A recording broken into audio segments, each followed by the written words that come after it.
બનાસકાંઠાના ભાભરમાં દેશની સૌપ્રથમ ગૌમૂત્ર ડેરી પ્રારંભ થતાં ગૌપાલકોમાં ખુશીની લહેર જોવા મળી રહી છે। આ ડેરીમાં ગૌમૂત્ર અને અન્ય ઔષધિઓ ભેળવીને ખેત પેદાશો, ફૂગનાશક, પાક રક્ષક અને પાક વિકાસ દવાઓ બનાવવામાં આવશે। બનાસકાંઠા જિલ્લામાં ભાભર પાસે 10,000 લીટર ગૌમૂત્રમાંથી પ્રવાહી જૈવિક ખાતર બનાવી શકે તેવી ક્ષમતાવાળી દેશની સૌપ્રથમ ગૌમૂત્ર ડેરી પશુપાલકો માટે વરદાન સાબિત થઈ શકે છે।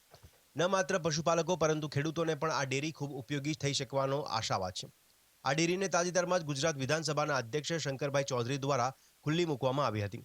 આ ડેરી રોજના 10,000 લીટર ગૌમૂત્રની ગૌપાલક પાસેથી ખરીદી કરશે, જે ગૌમૂત્રમાં અન્ય ઔષધિઓ ભેળવીને પ્લાન્ટ દ્વારા પ્રોસેસ કરીને પ્રવાહી જૈવિક ખાતરનું ખેડૂતોમાં વેચાણ કરશે, જેનાથી ઓર્ગેનિક ખેતીને પ્રોત્સાહન મળશે।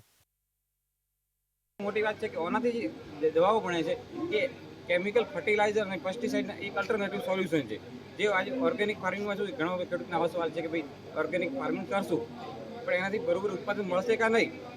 તો અમે આ બધું રિસર્ચ કરતા લગભગ 4 થી 5 વર્ષ ખાલી R&Dમાં કે ભાઈ ખેડૂત આજ નાખે અને કાલે રિઝલ્ટ મળે આવો પ્રોડક્ટ પૂરો ડેવલપ કર્યો છે। આ જે ટેકનોલોજી છે German based MBR company technology છે અને એક કેમ્પ પ્રોસેસ દ્વારા બનાવવામાં આવી છે, જે પૂરેપૂરું કાવરીની પ્રોસેસ કરી અને ડિસ્ટિલેશનમાંથી એનો અમોનિયા પાર્ટ સેપરેટ કરે, પોટાશ સેપરેટ કરે અને મેન ઘણી બધી આજકાલ કંપનીઓ છે જેનામાં પાણીનો ઉપયોગ થાય છે, પણ આપણી પહેલી દેશની આ કંપની છે 10,000 લીટરમાંથી 5,000 લીટર પાણી પીવાલાયક પાણી આરો વોટર એ અલગ કરશે।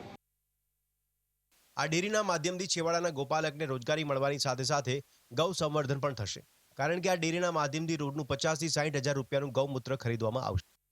ખેડૂતને પેલું ગૌમૂત્ર જે ગાયો આપતી તે વેસ્ટેજ જતું હતું અને એનો કોઈ ઉપયોગ થતો નથી, જે ગટરમાં જતું હતું એ લોકો આવીને 5 રૂપિયા લીટર લઈ જાય છે, એટલે એનું એક ઉપાર્જન થવા માંડે, એટલે લોકો ગાયો પાળવા માંડે। અને હું આ જે ડેરી બની ત્યારથી પહેલા નંબરથી ગૌમૂત્ર આપું છું। શરૂઆતમાં આપણને એવું લાગતું હતું કે ગૌમૂત્ર લેવા જતાં ગાય પાટુમાં જતું, પણ ના કમ્પ્લેટ ગાય ટાઈમસર આપણને ગૌમૂત્ર આપે છે અને આ લોકો ટાઈમસર 5 વર્ષથી તો વાપરું જ છું આમની પ્રોડક્ટ। કોઈ બગાયત પાક છે, દાડમના પાકમાં સારામાં સારું કામ આવે છે। કોઈ છોડ ઉતરી જતા હોય તો પણ એને સુકાયેલા છોડ લીલા કરી નાખે છે અને મગફળી છે, જીરું છે, એમાં હરેક પાકમાં આ ઉપયોગી છે। ગોપાલકો પાસેથી 3 ભાગમાં ગૌમૂત્રની ખરીદી કરવામાં આવે છે।